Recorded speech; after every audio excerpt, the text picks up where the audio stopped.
All right, here we go with step 5 of the Stug 4 upper bill. We're going to start off with the gun system. In step 5, probably the biggest challenge here is just getting the seam out of the barrel. I've given us a pretty good coat of putty last night. The barrel goes together in two halves, and no matter how you try, they never seem to be perfectly round when you get the halves glued together. So I've puttied this up with some ammo putty surfacer, and I let it dry overnight, and I'll start sanding it. Just give you an idea how I do it. And the other thing we did with the surfacing compound, this is the Salkoff mantlet. This was later. I think this was also introduced on the Stug 3G in later production. This is a cast piece. The piece out of the kit was pretty smooth, so using the putty surfacer or surface putty, I just gave it a bit of a texture. So you can do that or not do that. That's up to you. It's just a matter of getting some putty on and stippling it with a stiff brush. So what we're going to do first is this isn't what was actually in the vehicle, but it is for the kit.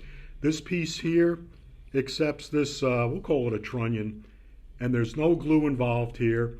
You just open it up a little bit, and he pops right in there. So now you're going to have an up and down motion. On the back of the gun, on the back of the mantlet itself, there is a canvas cover, and I guess that was to keep the weather out. I don't often see this on other kits, but it is on the monogram one. So I'm sorry, the Tamiya one. So we'll go ahead and get him put on.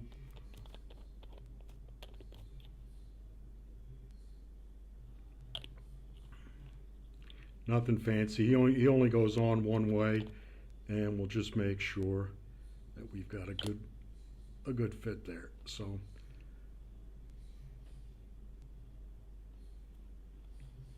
yep, he's on there.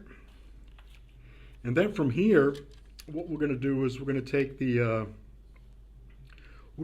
this piece, the trunnion and the mount, and I think this works best for me. And we are just going to put him in here. We'll get a bit of glue on this piece to make sure that he fits solid. And you want to be careful how you get this in. In reality, this only goes in one way, so you want to be careful because the mantlet won't fit in. So this is probably the easiest way to do it. I got him in the wrong way. This is going to go up because it mounts to the roof of the hull, the upper. So we'll just slide him in, and we'll put him, there's a locating pin for it, and what you're going to see is you have this cone. I don't know why it's a spike, but you have this cone that mounts and that secures it. And you want to be careful how you glue this in because you don't want to glue. If you don't do this right, you'll end up gluing you'll glue it fixed. So we'll see if we can avoid that. And that's what that looks like once it's done. You've got this cone that now mounts it, so now you have freedom of movement left and right, and you've got freedom of movement left and right, and you've got up and down. So that's that. We'll put him off to the side to let him dry a bit. Then we'll get to the gun tube itself. This is the L48. Now the L48 gun, the 7.5 cm L48 gun, is the same in the Panzer IV. I believe in the Panzer IV it's called the KWK 40, and in the Stugs it's the Stug 40. I don't know if there are a lot of differences, but certainly the naming convention is different when it's put in a Stug. Now you can see I've got a lot of putty on this guy just because the halves didn't go together as well as I thought. So my technique is I get a bit of rough sandpaper and I just kind of cradle it and I just rotate. That's, you just kind of spin it back and forth, and it's pretty monotonous. Again, if you have a favorite TV show, this is kind of like cleaning up road wheels. So you just kind of clean him up, and I won't do the whole thing off on camera, but you can see it's starting to knock it down.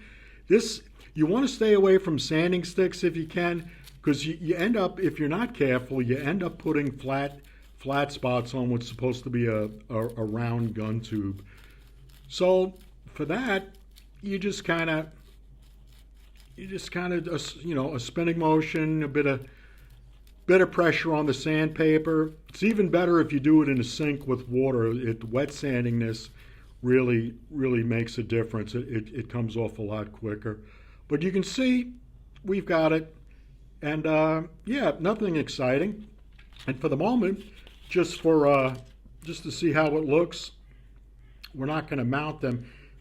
This gun only goes in one way. It's got a circular half that sticks out, so it should line up, and the muzzle brake should be square once it's lined up. So yeah, so as far as our Stug upper, we're looking pretty good.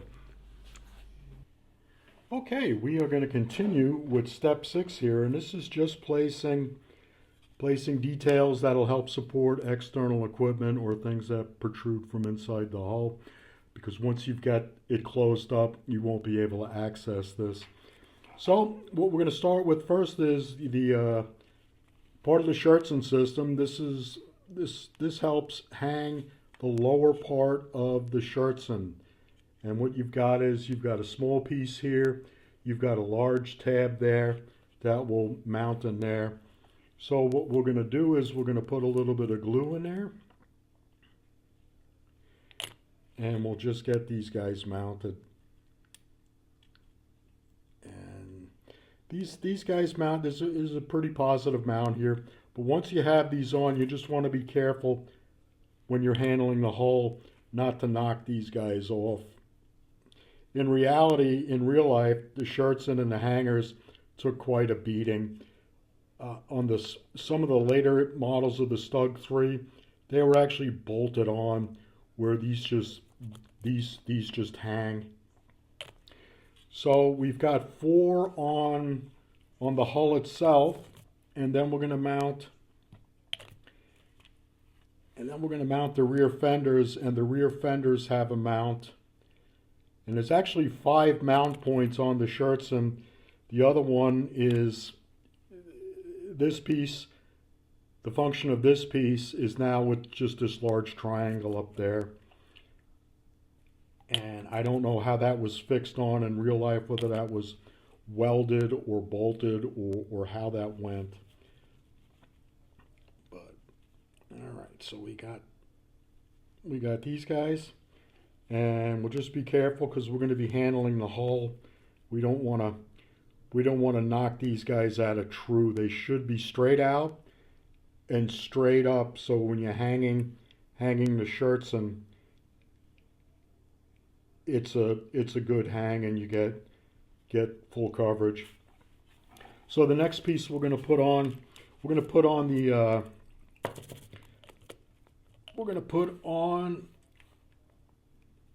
the mount for the commander's rangefinder. We won't mount the rangefinder, but we will mount the holder for it, because again, once you get the hole closed up, you'd have to be pretty good to get that on there. And then we're going to put the pedestal for the loader. He's just going to go this big mounting point for him. Just twist that on there and make sure it's under the hatch. Next thing we're going to do is we're going to put the gun sight in. This had a periscope gun sight that was connected. In real life, it was connected with the gun mount, so as the gun traversed, the gun sight would traverse with it. Where here, it's just fixed. It's just fixed. So Not a lot of sophistication. Some of the newer kits have it where the gun sight traverses, but not this. Little known fact, most of the Stug crews were artillery crews.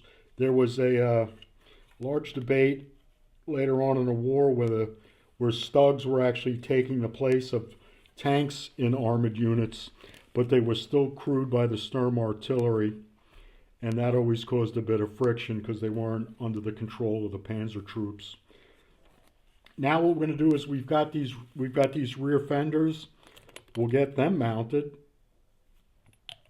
And these, you know, for a 50-year-old kit, this is a nice tight fit. Just make sure we get a bit of glue on it to keep it a nice tight fit.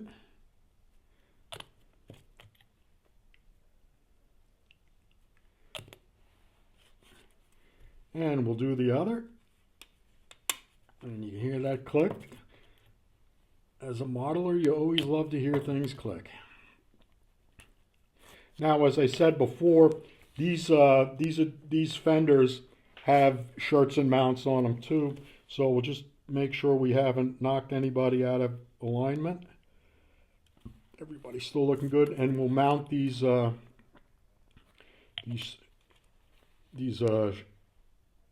shirts and hooks.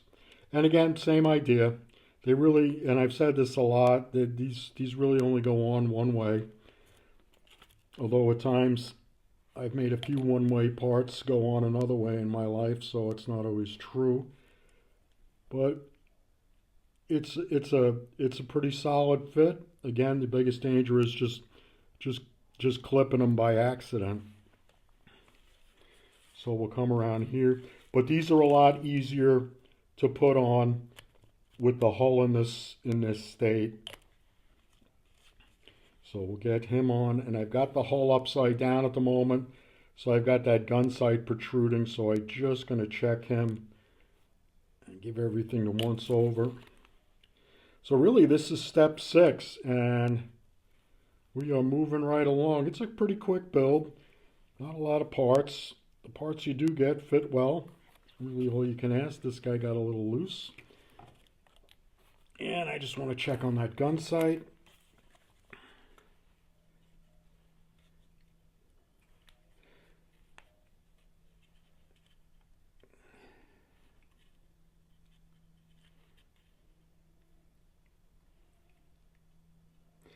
And what would happen on the real vehicle, you can see this sliding plate here. So as the gun slid, if the gun slid sideways, the periscope could either come forward as the gun went to the left or the right. It could move forward or back. But on this kit, that option isn't available. So at this time, we'll just do a quick check. Make sure we got everybody square and true.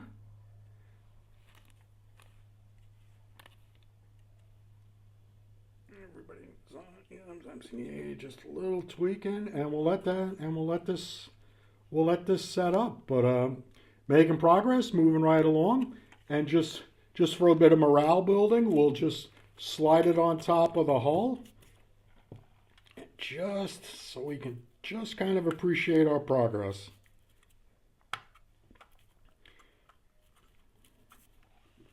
All right, well there he is, and we are moving right along. All right then.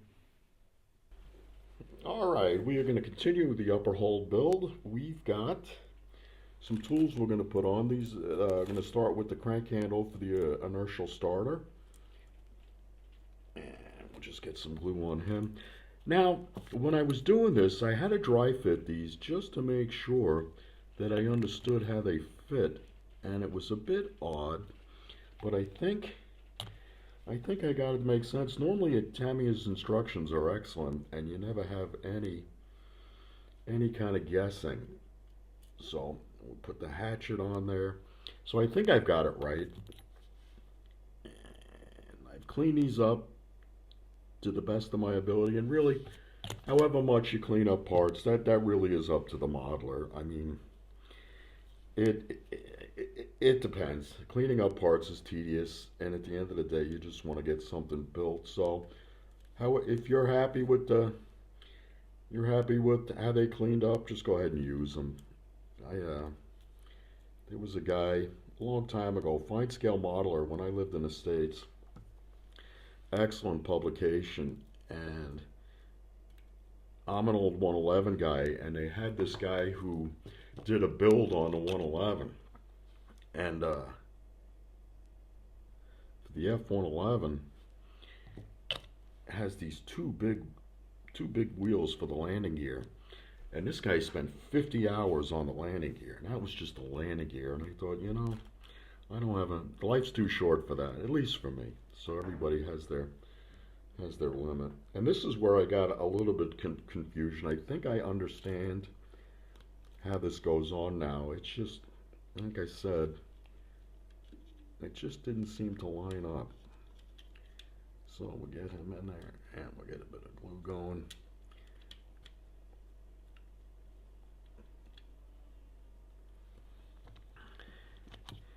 Now, at some point, I expect my wife to come bursting through the door.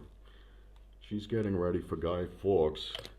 We've got Guy Fawkes' party on Wednesday, but she'll forget that I'm recording and she'll come bursting in here. So we'll see what happens. Hopefully that's not the case. Now that's the jack on there. The jack is 3 pieces, not bad for a 50-year-old kit, not great. I've got these towing clevises, and this is something specific to the Germans.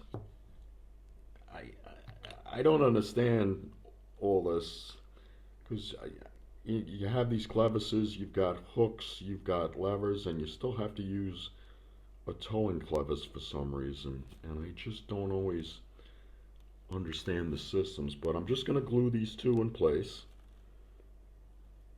and they've got a bracket that'll hold them in place.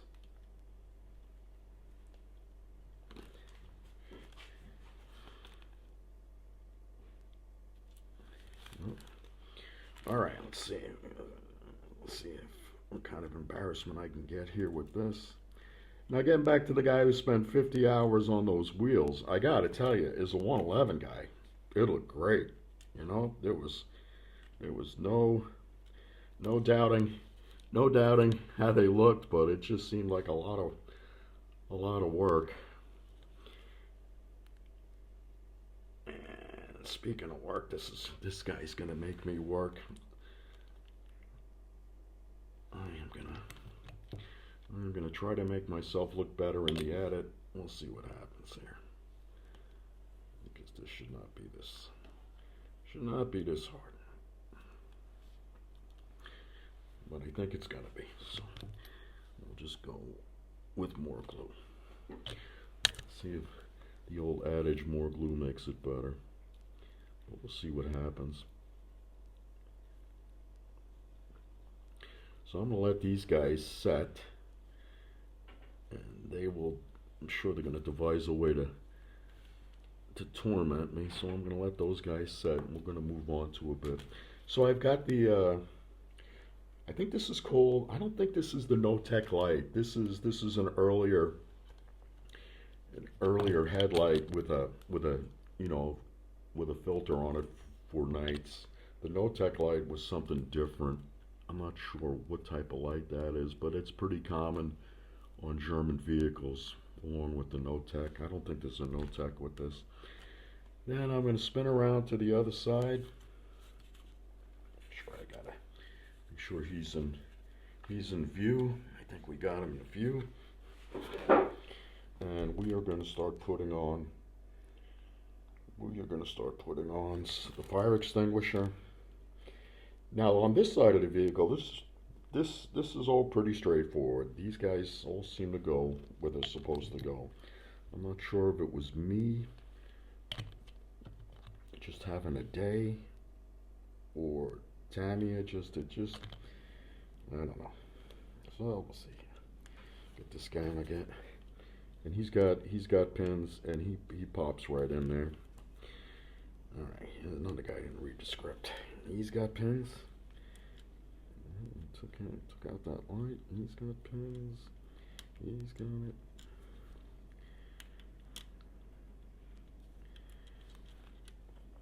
I guess the other lesson is never try to model when you have a cold. It doesn't make things better. But I'm trying to get this video done, so I don't want to.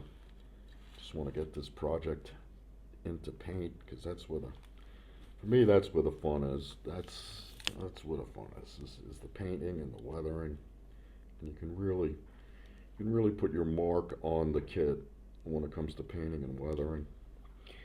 Now, once I get all the tools on, Tamiya produces an add-on sheet. Not an add-on sheet, but they have a sprue from their newer Mark IV series that has all these tools, and this is I paid £5 for this, and in Britain.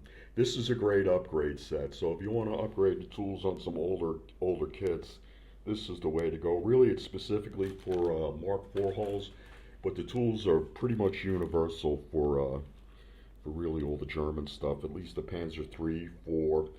The Panther tools, you can probably find some Panther tools in there if you need it, and it's got a good looking jack. And let's see what else we got here. We got, let's see what we got here. He goes there. He goes there. Alright, and the obligatory wire cutters.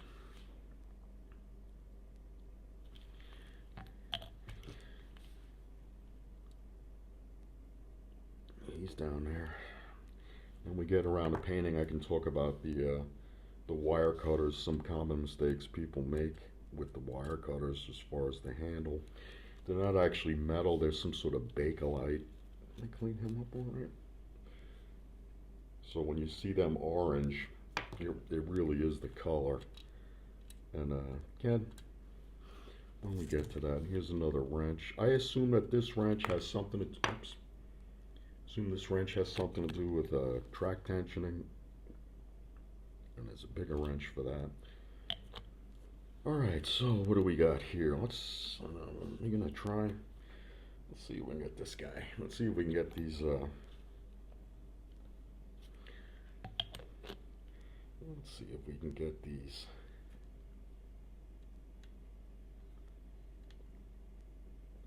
The mount for the shackles. Let's see if we can get these guys to cooperate.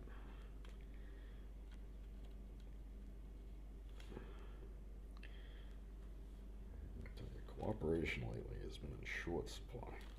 Short supply. Alright, so we got that. Let me get him in there.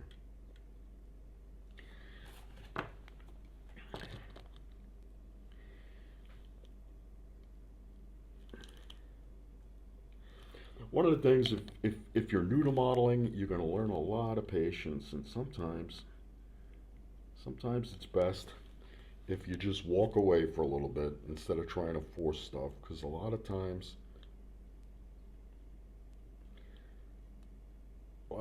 you can get frustrated and you won't understand what the instructions are telling you because you're just beyond the point of understanding it. You go back in and it makes more sense. All right, so we got what do we got here? We've got the BFW, the big blanket wrench. That's what we call it in the Air Force. And that is definitely for track tensioning.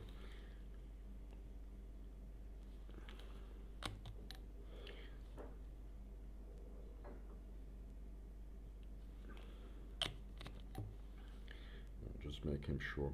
I've got cleaning rods for the side here, but I've also got a shirts and mount, so I'm not going to put the cleaning rods on just yet until I get the shirts and mount on, because I want to make sure that there's no conflict there. And I've got a shovel here, and I gotta see, I think this shovel, he goes on the side, so let me just shift over to the other side. I think. Yep. And with this,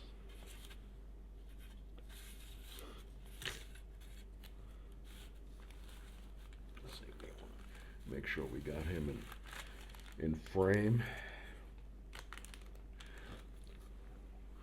So with him, he is on, I don't think there's, it's funny with this, this is another one that's kind of hit and miss. There's no, goes on the side, it goes on the side, the cleaning rods go here, and the shovel goes here. So what I'm going to do is I am not going to do anything with those pieces until I get the shirts and hangers on. Again, I just don't want any conflicts. I don't want any.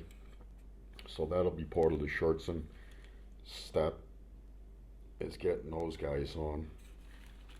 Which is odd because Tamiya is really known for positive mounts and things.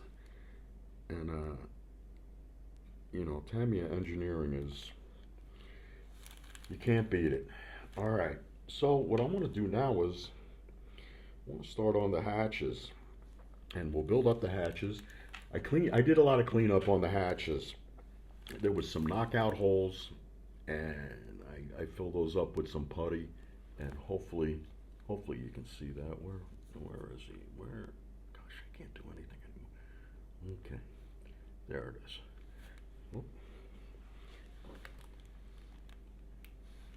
There's some knockout holes. And I'm going to leave the hatches open just in case I want to put some figures on.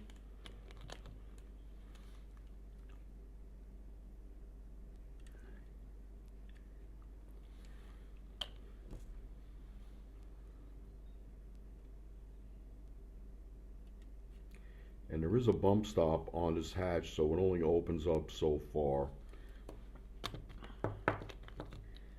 And what I'm going to do is get some more glue on him.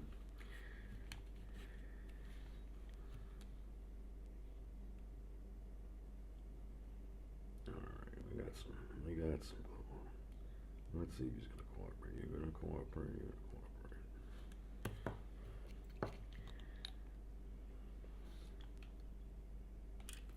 Nope, not going to cooperate. He's not going to cooperate. We'll get some glue. We'll get some glue here.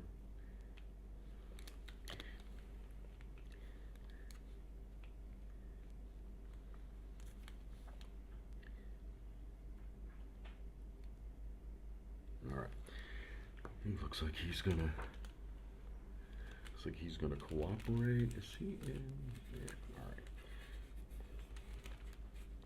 So what we're gonna do is we are gonna get the commander's cupola done with. The commander's cupola is neat because it has a rangefinder and it's got a little tiny hatch for the rangefinder. So we are gonna have this hatch open, and I'm gonna put, I don't know if you'll be able to see this, I'm gonna put the little hatch, just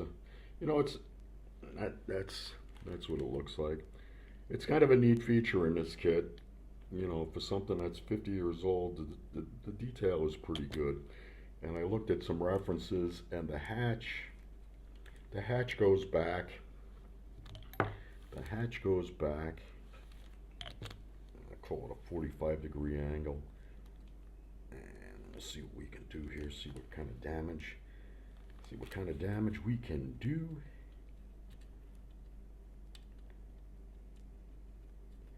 And we'll get him back there. Let's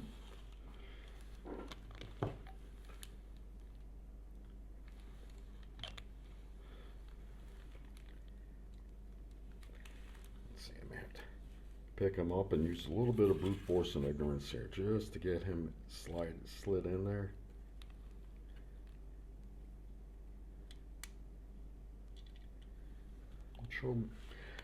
I tell you, it's funny when you dry fit these parts, no problem, right?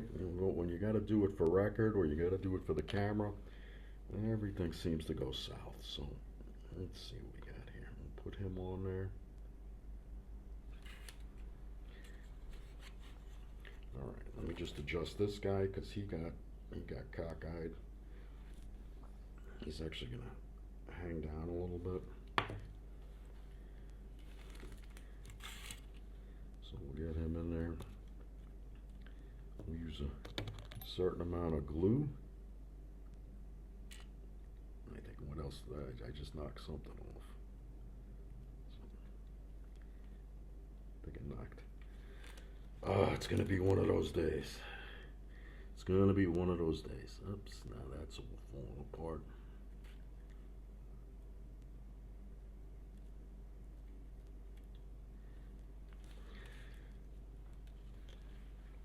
I tell you what, at this point, I think I'm just gonna give up. It's just not going my way today, so I'll take my own advice and just come off the camera. All right then, thank you. All right, we're continuing to work with the upper hull.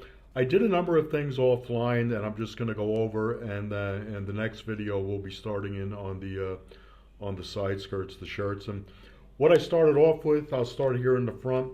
What we did was I put the towing shackles and the spare track mounting bar on. Really, when you do this, just make sure you can slide the track in there while the mounting bar is curing. That way, you know, you can get it in and out, so you're not, it didn't set right, and then you can't get a track in. So the major parts I'm up to now is I put the gun shield on, and I've put the hatches on for the loader. One of the things that's neat about this hatch is it helps support the gun shield. So there's a little notch in there, and the hatch rests on that, and it's quite a strong fit after that. Then there's the rear of the hatch. I put a handle on the engine deck. I've put the spare tracks on. One of the things that I needed to do was I started the shirts in earlier. Before I mounted the shovel, and I'll show you on the other side the cleaning rods, I just want to make sure they weren't going to interfere with the shirts and bracket, which sounds like a German delicacy, but it's not. So on this side, I've got the cleaning rod, which I had to shorten because the cleaning rod would extend and it would foul on the shirts and bracket. So I made sure that wasn't going to happen, and so we'll have a clean fit with that. Other than that, it's coming along nicely. I can see here in the video, I need to put the springs on the fenders for the rear, and also the front, and they're little affairs that go right there.